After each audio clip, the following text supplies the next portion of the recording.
eso vino con el tiempo, ¿no? Me tomó, Hombre de Palabra me tomó, en términos cronológicos, más de 10 años, ¿no? Yo empecé a escribir siendo adolescente, prácticamente, ¿no? 15, 16 años. Y luego ya con el proceso de maduración a través de la lectura, ¿no? Más que a través de la escritura, por supuesto, siempre corren de la mano, ¿no? Son procesos paralelos. Pero creo que la verdadera formación de un escritor, de alguien que en algún momento aspira a convertirse en un escritor profesional realmente, en un escritor de lleno, pasa a través de la lectura, ¿no? Pasa a través de empezar a tomar mediana conciencia de a qué te estás enfrentando si quieres realmente hacer que tu voz suene en una tradición cultural, en una tradición literaria tan rica como la que tiene el español, ¿no? Entonces, fue un proceso lento, relativamente lento, ¿no? De empezar a escribir, de empezar a sentir y de empezar a contrastar lo que escribía en mis más tempranas etapas con las voces de los escritores que empezaron a ejercer influencia en mí, ¿no? Y empezar a ver lo mucho que tenía que andar para poder hacer madurar mi propia voz. Entonces, no fue tanto como que un día decidí ser hombre de palabra. Fue un proceso de acumulación, digamos, ¿no? De acumulación de experiencia, de depuración, de muchísima depuración. Algunos de los textos que están en Hombre de Palabra son textos cuya idea o cuyo germen empezó muchos años atrás y solamente con el tiempo se fueron puliendo. Y algunos otros que salieron, digamos, en la etapa más próxima a la publicación del libro, ¿no? Son 23 poemas. 23 poemas. ¿En qué estado de ánimo? Creo que son muchos, ¿no? Son muchos estados de ánimo, ¿no?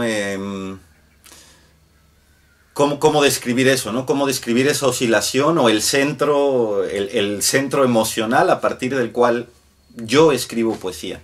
Eso es una búsqueda para mí la poesía es más que literatura, casi en el sentido verleniano del término, ¿no? De cuando Verlaine escribió ya hace casi un siglo o más de un siglo probablemente. Hay una literatura que parece hecha como para el anaquel, ¿no? Para el registro, obsesivo registro de la mentalidad occidental y la clasificación de las cosas y el registro del mundo, el registro escrito del mundo. Pero hay algo que escapa a esa visión de las cosas y que tiene que ver más con la vida misma, ¿no? Con la imposibilidad de que la vida incluso esté escrita, ¿no? Para mí la poesía ha significado una puerta, el contacto con ciertos poetas ha significado un encuentro con una visión completa de la vida que se acerca mucho en mi caso no sé, a una cierta búsqueda de la sabiduría, a una cierta búsqueda incluso, aunque no sería difícil ejemplificar esto porque la visión generalizada del poeta es alguien atormentado, el marginal siempre, ¿no? El marginal que vive en ese mundo relativamente aislado y en constante conflicto con la estructura social. Yo he querido otra cosa, he leído cosas que me han permitido, sí, que me han permitido entender que la búsqueda de la poesía es una búsqueda tan profunda de ciertas cosas que eso te hace casi inevitablemente marginal porque el mundo no se mueve en esa profundidad. Me parece que una palabra aquí crucial es esa. La dimensión fundamental de la poesía no es la grandeza, no es la altura, no es la envergadura, es la profundidad. Y el mundo es frecuentemente poco profundo. Si uno quiere ir más hondo, entonces te vuelves relativamente marginal, pero yo he querido y escribo creo que mucho de eso, por eso hablo frecuentemente de la libertad, hablo del amor también, por supuesto, hablo de la fraternidad, hablo de la búsqueda de la conciencia, por ejemplo, ¿no? Estoy buscando a través de la poesía y de la mano de la poesía, me estoy buscando a mí, estoy buscando al verdadero Juan Carlos, si es que algo como eso existe. Bueno, Autorretrato tiene un epígrafe de Víctor Sandoval que reza así: se amaron hasta el último resplandor de la lengua. Yo nací 9 meses después.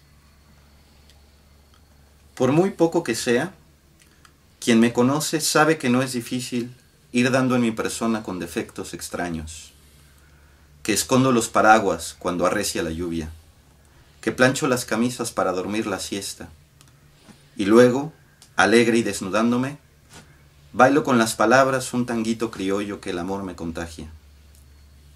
Yo me miro al espejo De esa vaga costumbre de a diario contemplarme saco 3 conclusiones. De cabello a barbilla soy un tipo cualquiera. De cintura a zapato, un respetable homínido. Pero espíritu adentro, en mi raíz de sangre, al fondo de mi entraña, o lo que así llamamos, me arde una certidumbre. Quiero ser plena vida antes que llegue el tiempo de ser rotunda muerte. Tal vez porque provengo de una patria en escombros, quiero ser en el mundo la libertad que arroba de tan hondo que existe, de tan bien afianzada a su ser lo que es, que ya nunca la simbran los vuelcos del espanto, como el agua en el río, como el canto en el ave, como la luz ferviente que descansa en tus ojos su ansiedad peregrina. No digo que sea fácil. Apenas me pronuncio, un calambre de púas me atenaza la lengua. Como a todos los hombres, el cansancio me acosa. Me tiemblan los colmillos, siento blando el coraje. Y tengo cada día que surcirme el estómago, fajarme el corazón, afeitarme el cerebro de la baba de cárcel que me crece en las noches y pulir mi voz áspera. Quiero ser en el mundo, y no será posible sin antes reinventarlo. Es por ello, supongo, que oficio mis liturgias. Soñar en sobriedad los naufragios del vino. Fundarme en las palabras de otros hombres como si fueran mías, sabiendo que son mías. Sembrar en mi jardín la robusta amistad. Querer saberlo todo para después callármelo. Y entregarte en los labios, después de tantos besos, el beso primogénito. En todas estas cosas ya no tengo remedio y ni siquiera sé de quién pude heredarlas. Que a mis progenitores se les deje tranquilos por todas esas tardes en que sigo la pista de perros sin memoria y no vuelvo al trabajo. Si altero el orden público, si por ser lo que soy contradigo la historia, si rescato a las vírgenes de su cruel reclusión y algún día me fusilan, voy a escribir aquí mi última voluntad. Quiero ser cuando crezca, tú desnudes al alba, ese potro desbocado del silencio que cabalga hacia la música. Sí me atrevería, pero aquí el poeta siempre se enfrenta al dilema, ¿no? Si el poema, no se explica por sí mismo, esta pregunta ha sido recurrente, ¿no? Para muchos poetas. Al lector le puede seducir algo de un poema, pero de pronto siente que no... O sea, siente que es necesario preguntarle al poeta, pero ¿qué quisiste decir con eso, no?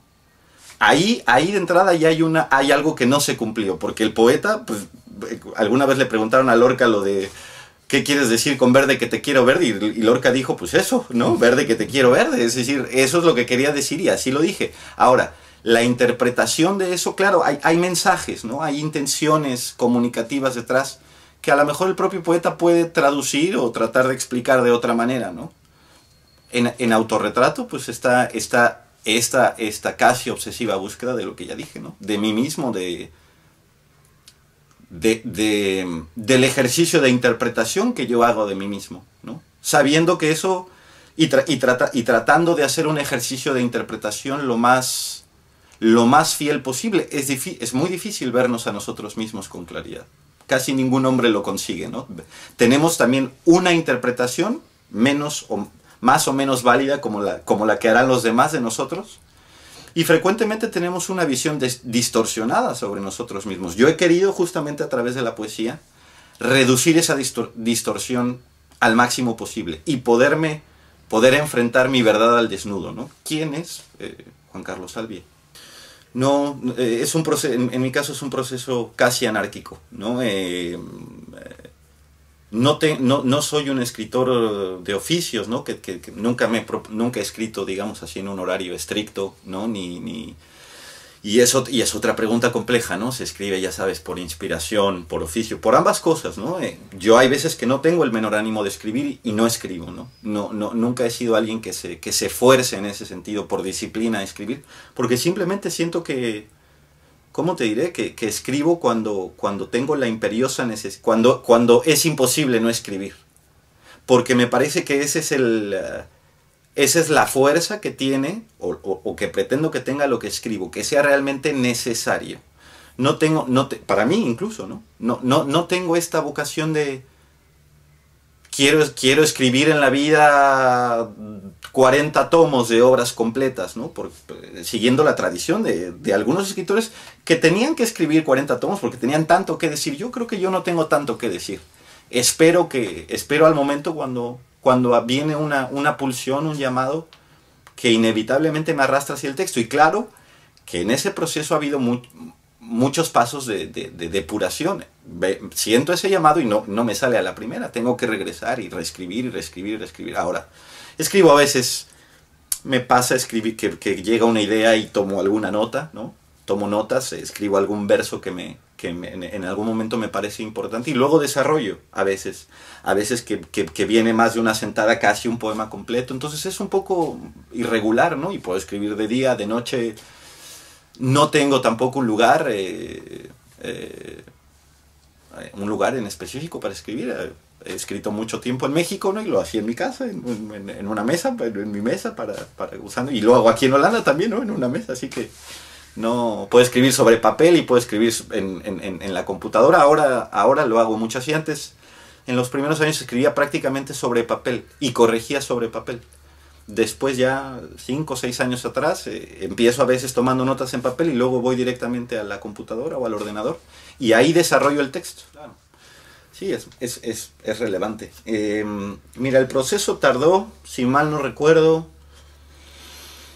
4 o 5 meses en que el libro estuviera ya publicado, ¿no? A partir de que yo entregué el material. Alrededor, ¿no? La cifra precisa fueron, sí, entre 4 o 5 meses, algo así. El Hombre de Palabras se publicó bajo un sello independiente en México, ¿no? Una editorial muy pequeña, ¿no? Par de amigos, más un amigo que no es el dueño de la editorial, sino alguien que estaba muy cercano al dueño del sello editorial. Y el contacto surgió, ¿no? Y empezamos a platicar, les interesó el material y quisieron publicarlo, ¿no? Yo tuve que dar dinero para participar en el proceso porque es una editorial tan pequeña que de entrada te dicen si puedes ayudarnos con algo de la parte del costo de la edición será bueno. Y yo no, de nuevo, ya habiendo decidido publicar, sintiendo que mi material estaba listo para el primer libro, pues di el dinero, no mucho, tampoco, no invertí gran cosa, pero fue necesario invertir dinero. Y luego el proceso empezó me habían prometido fechas, ¿no? Digamos 2 o 3 meses, parte importante para mí era eso, porque yo ya estaba incluso con visiones de venir a Europa, entonces me interesaba que fuera lo más rápido posible también, y esa es una ventaja de las editoriales independientes, poder publicar.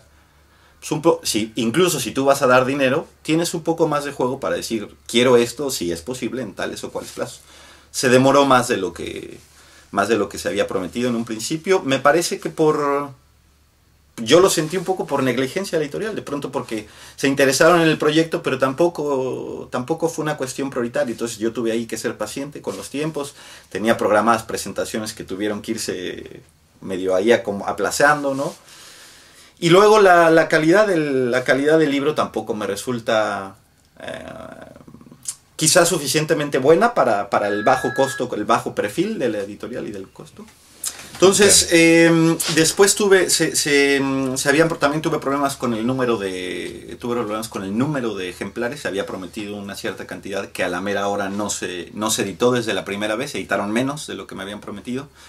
Fue suficiente para las primeras presentaciones, pero después vinieron un par de nuevas presentaciones del libro y ya no había ejemplares suficientes. Tuvimos que volver a entrar un poco en dimes y diretes con la editorial porque no se editaban los libros que se habían publicado. Tuve que volver a dar dinero, que eso no estaba para que se reeditaran los nuevos ejemplares. Al final la verdad es que no quedé satisfecho. No quedé satisfecho ni con el... O sea, yo no tenía... Estaba muy consciente de que al moverte con una editorial independiente, pues pierdes una gran casa editorial tiene procesos a veces mucho más burocráticos para que puedan publicarte, pero una vez que te publican normalmente se cumplen los contratos, ¿no? Con una editorial independiente corres ese riesgo. Hay otra velocidad, mayor flexibilidad quizá, pero también corres el riesgo de que el trabajo a veces sea menos serio. Entonces, no quedé enteramente satisfecho, ¿no? con el proceso de publicación del libro. Ahora, por ejemplo, no sé, ya no se consigue, se agotaron ya no sé ni cuántos se publicaron, de entrada era un acuerdo creo que por 500 ejemplares, y al final se publicaron quizá 400 ni siquiera, y bueno, ya no se consigue el libro. No, definitivamente soy un poeta. Definitivamente, ¿no? He hecho otras cosas en mi vida, he dado clases, ¿no? Y me gusta la docencia, he actuado, ¿no? He dirigido también por momentos proyectos de teatro, me gusta mucho el teatro, me apasiona. He aprendido muchas cosas del teatro, ¿no? Hay, por ejemplo, un contraste muy interesante, ¿no? El ejercicio poético es un ejercicio solitario, ¿no? Se ejerce en soledad, se crea en soledad. El trabajo teatral es un trabajo en equipo, ¿no? Y eso lo hace muy interesante. Tienes que necesariamente entrar en juego con otros lenguajes, con tu compañero actor. Ha habido ahí un enriquecimiento entre las disciplinas que he hecho, pero yo ahora no actúo, y si me dices no vas a volver a actuar en tu vida, no me pasa nada, digamos, ¿no? O sea, puedo prescindir del teatro. De la poesía, ¿no? O sea, la poesía es definitivamente mi vocación. Sí, no creo que esté en la superficie de la logística social, son muy diferentes en ese sentido. Pero pues, ¿qué te va a responder un poeta? O sea, soledad hay en todas partes. Soledad hay en todas, y empiezo por, digamos, una parte relativamente sombría, ¿no? Soledad, con distinto sabor, ¿no? Con distinto sabor. A ver, pero la pregunta es similitudes. La gente en ambos lugares a veces está igual de desorientada, igual de extraviada en su propio contexto cultural, con todas las diferencias que eso implica. Pero en el casi un año que llevo viviendo en Holanda, tengo de pronto esta misma a flor de piel, ¿no? Tengo esta misma sensación de estar en un lugar en donde cunde la soledad, ¿no? En donde cunde el extravío de diferentes maneras. Cosas positivas, si le queremos llamar así, ¿no? Cosas más vitales. La gente también tiene las mismas ganas, creo que en el fondo, las mismas ganas de abandonar esa soledad, de encontrarse, ¿no? También puedes sentirlo aquí en Holanda como lo sientes en México, o prácticamente en cualquier lugar, ¿no? La gente peleando a su manera por tratar de salir de esa suerte de prisiones, ¿no? En las que solitos nos metemos. Eso ahora, en la logística social, me cuesta trabajo encontrar algo que realmente sea similar. La diferencia es enorme, ¿no?